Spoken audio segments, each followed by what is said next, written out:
Hey guys, Kenny here.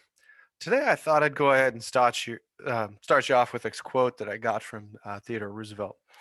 He said, "Burning fossil fuels is like breaking up the furniture to feed the fireplace because it's easier than going out to the woodpile." Now, I want you to take a minute and pause the video and think about this analogy: burning the furniture because it's easier than going out to the woodpile.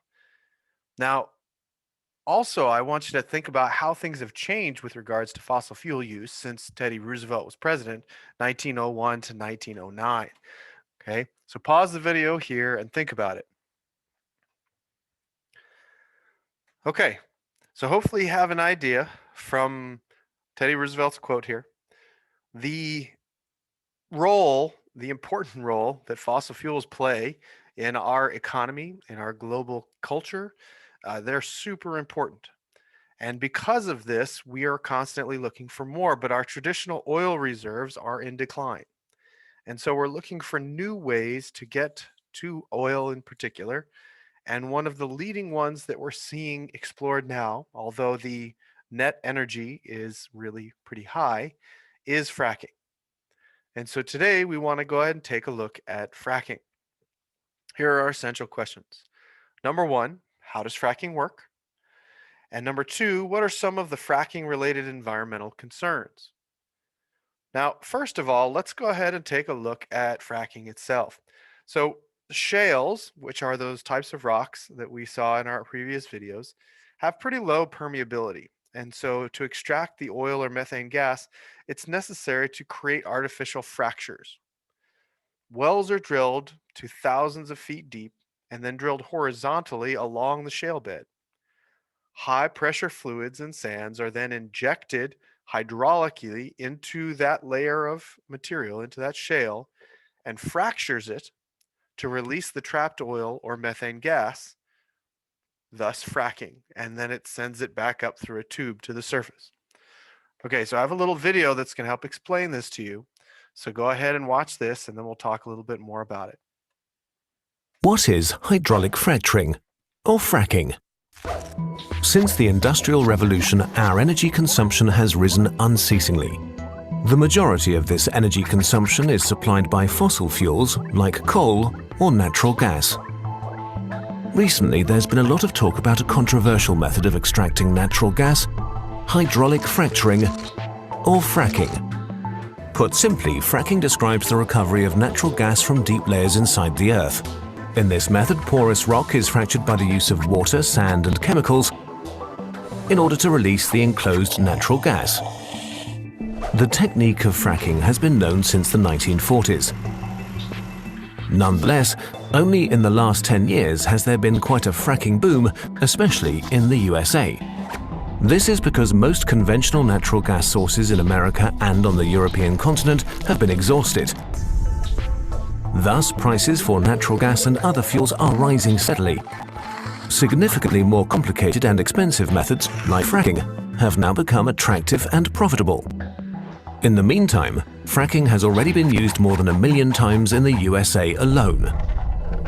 Over 60% of all new oil and gas wells are drilled by using fracking. Now, let's take a look at how fracking actually works. First, a shaft is drilled several hundred meters into the earth. From there, a horizontal hole is drilled into the gas-bearing layer of rock. Next, the fracking fluid is pumped into the ground using high-performance pumps. On average, the fluid consists of 8 million liters of water, which amounts to about the daily consumption of 65,000 people, plus several thousand tons of sand and about 200,000 liters of chemicals.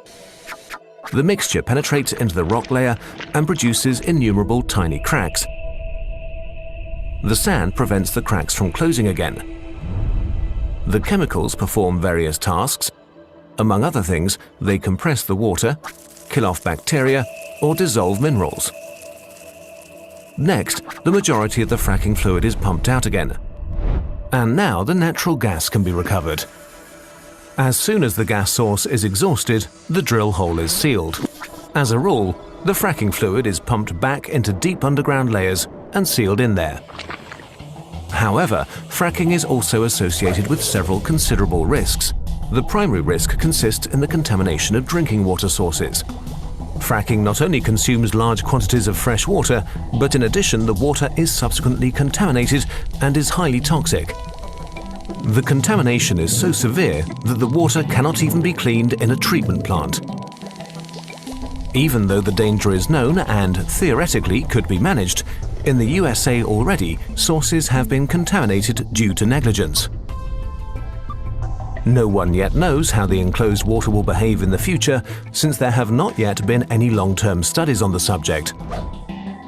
The chemicals used in fracking vary from the hazardous to the extremely toxic and carcinogenic, such as benzol or formic acid. The companies using fracking say nothing about the precise composition of the chemical mixture. But it is known that there are about 700 different chemical agents which can be used in the process. Another risk is the release of greenhouse gases. The natural gas recovered by fracking consists largely of methane, a greenhouse gas which is 25 times more potent than carbon dioxide. Natural gas is less harmful than coal when burned. But nonetheless, the negative effects of fracking on the climate balance are overall greater. Firstly, the fracking process requires a very large consumption of energy. Secondly, the drill holes are quickly exhausted, and it's necessary to drill fracking holes much more frequently than for classical natural gas wells. In addition, about 3% of the recovered gas is lost in the extraction and escapes into the atmosphere. So how is fracking and its expected benefits to be assessed when the advantages are balanced against the disadvantages? When properly employed, this technique offers one way in the short to medium term to meet our demand for lower-cost energy. But the long-term consequences of fracking are unforeseeable, and the risk to our drinking water thus should not be underestimated. So thank you to In a Nutshell for providing such a detailed video that does a good job of going over the pros and cons of fracking and what we currently know. Now, from the video, hopefully these sound about right. Hydraulic fracturing or fracking uses a fracturing fluid, a mixture of water, sand, and chemicals, which is pumped down into a drilled well, and the pressure causes the rock surrounding the pipe to crack. The proppants, this is the sand, hold these cracks open so that the trapped natural gas that's in the pores of the rock can be released. The gas then is going to flow up the well and get collected. This requires from 70 to 140 billion gallons of water to fracture 35,000 wells in the US each year. This equals the approximate consumption of 40 to 80 cities with populations of about 50,000 people. Now, this uses about 300,000 to 400 to 4 million pounds of proppants, which is typically sand or these little tiny ceramic beads, and uses various chemicals depending on which company is doing it and how they're doing it, ranging from 0.5% to 2% total volume of the fracturing fluid of chemicals, which could be up to 330 tons of chemicals pumped into the ground. Okay, so the process is very energy intensive and has some downsides in terms of potential groundwater contamination and air quality degradation in terms of the greenhouse gases. So let's take a look at the water cycle with respect to fracking. In fracking, water is acquired typically from a local source or body, a river here in this example. Then it is going to go ahead and be transported to a site where it is mixed with chemicals, and then it is going to be injected into the well. That goes through many different layers of rock and gets to the point of the shale layer that they want to fracture. Then they pump all that in, and then they go ahead and pump it back out in order to get the natural gas out. Okay. Then, once the well is exhausted, it's typically pumped back into the ground and capped off and sealed. Okay. The water that is extracted in the short term is typically stored in a water handling facility, but as you saw in the video, the ability to clean it after all the chemicals and sand and ceramics and stuff have been added to it is incredibly difficult. Okay. And so then, in most cases, as I mentioned, it is pumped back into the ground, although there are some instances where it gets stored in these storage handling ponds, just like you saw in the previous step, or in tanks somewhere. But we've already seen in the last, 10 years ago, 20 years ago, 10 to 20 years, some problems with this method. Okay. In 2009, water wells exploded in Dimock, Pennsylvania, and pollution was discovered in Pavilion, Wyoming. So that's quite a ways away in their wells. In 2010, anti drilling documentary Gasland sparked huge fears with footage of flaming water faucets. And I think you can still find some of those clips online where you actually see them putting a match up to the water coming out of the faucet, and it actually goes up flames. 2011, Frack Focus launches registry to track chemicals used in fracking operations, although the actual makeup of those is proprietary and not available to the public. In 2012, the Environmental Defense Fund launched a study of fracking's climate impact. 2013, endocrine disruptors have been detected in groundwater samples collected near Colorado drilling sites where this is occurring. 2014, Health Effects Institute begins comprehensive drilling review to look at the effects of drilling on water in particular. 2015, draft EPA fracking study finds no widespread systemic impact on drinking water. Okay, widespread and systemic are those key words there.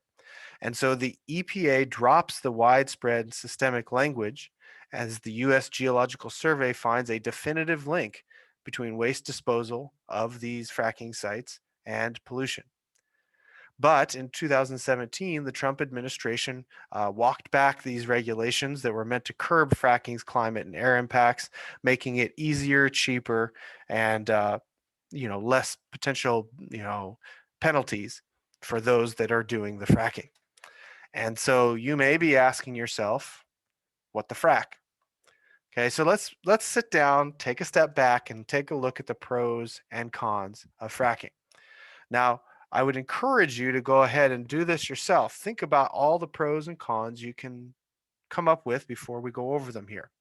And if you have a friend that's taking this class or has taken it already, uh, reach out to them. See, talk about them. What do they remember? What are the pros and cons you guys are able to think of together? Pause the video here. Go ahead to come up with that list, and then let's take a look at it. Okay, did you come up with a list? All right, let's see what our lists look like together. So, what are the pros? Well, the biggest pro is more access to gas and oil. I mean, that's obviously the biggest thing.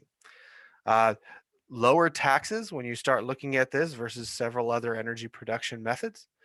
You're self-dependent. We don't have to rely on the Middle East, which has been a big problem because our natural stores of petroleum and oil are mostly depleted. But if we can start accessing, local oil, that may make us less tied to other countries. Better air quality. This one's suspect. There are some studies that say that the air quality is better doing it this way than conventional oil drilling. But that's kind of up in the air for debate still.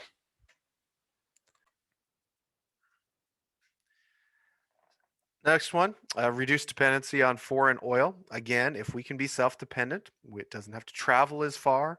We can set our own prices, but we also don't have to rely on other countries. And by having a local option, we are creating domestic jobs. And so there are definitely some pros to doing fracking. However, there are also some cons as well.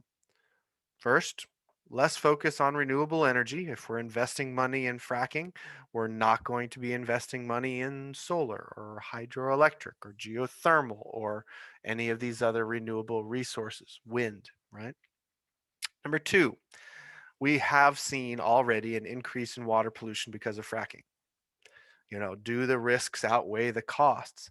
Um, I don't know. Um, there is an increased risk of drought because of the huge amount of water use that's required to do fracking. If you live in an area around a fracking site, there is a consistent amount of noise pollution. So quality of life for those that live close is not great. You have an increased spread of toxins. Again, when we go ahead and start looking at some of these wells being having the wastewater pumped back in the ground and sealed off, those toxins can get into the water, and that relates to our increased water pollution from above, which causes some pretty negative human health effects.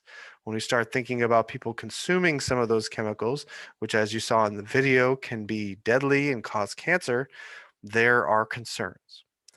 All right, so let's go ahead and finish up looking at fracking with one more video, and then we'll go ahead and send you off onto the next thing. Thanks, guys.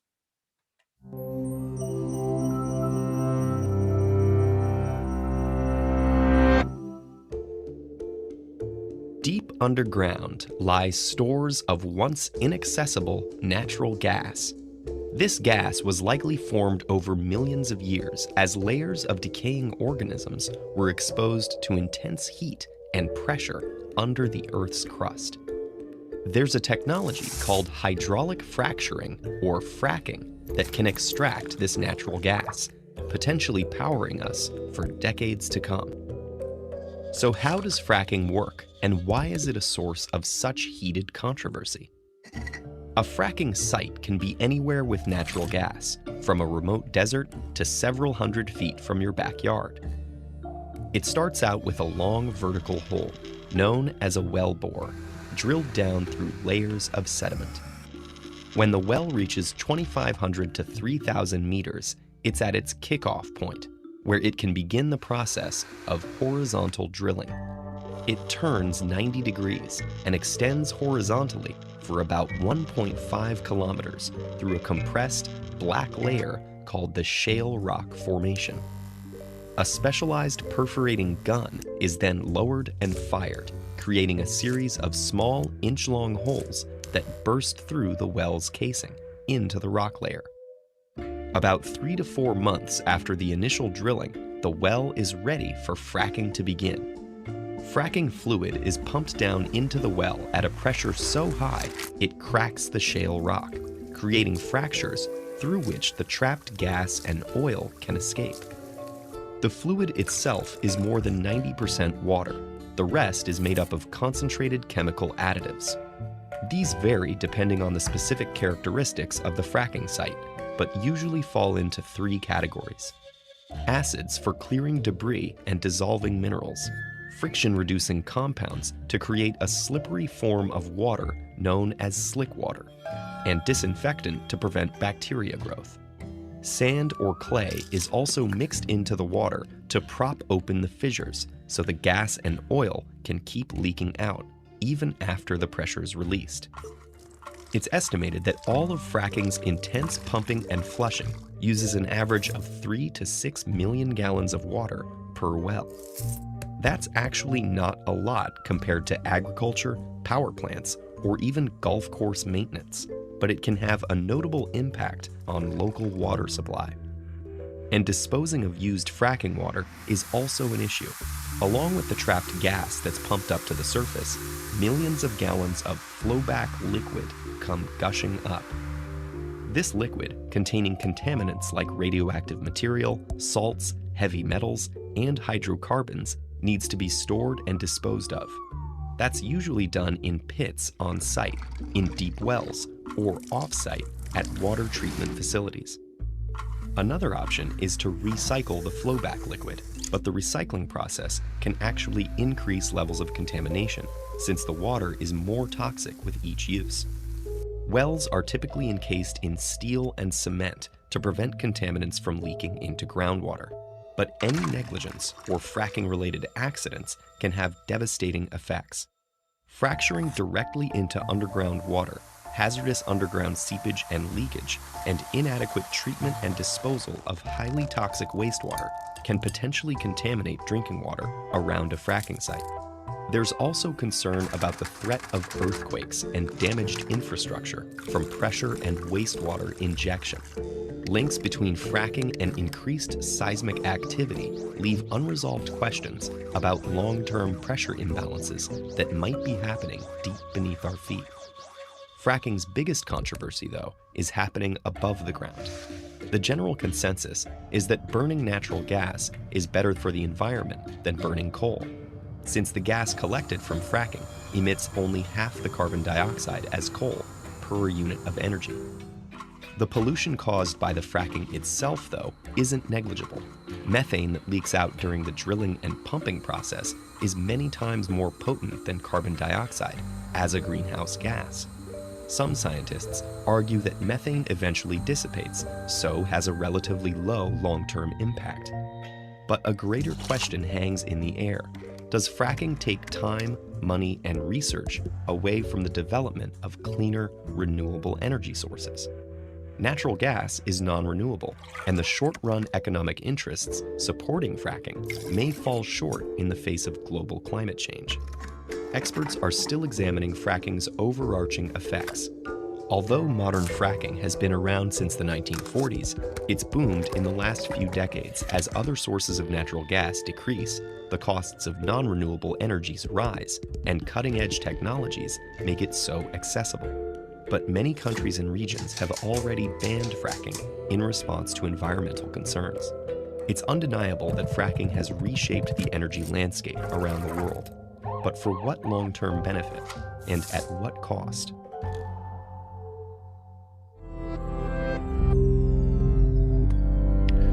Okay, so there are definitely pros and there are definitely cons. And which do you think is more convincing to you? Okay, we definitely need more fossil fuels to power our economy because we, at the current time, can't produce enough using renewable methods.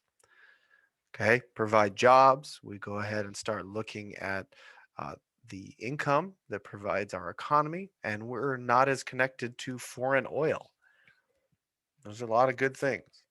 But the environmental impact and the cultural, economic impact of the potential downsides in terms of what do we do with the wastes? What does that do to the atmosphere?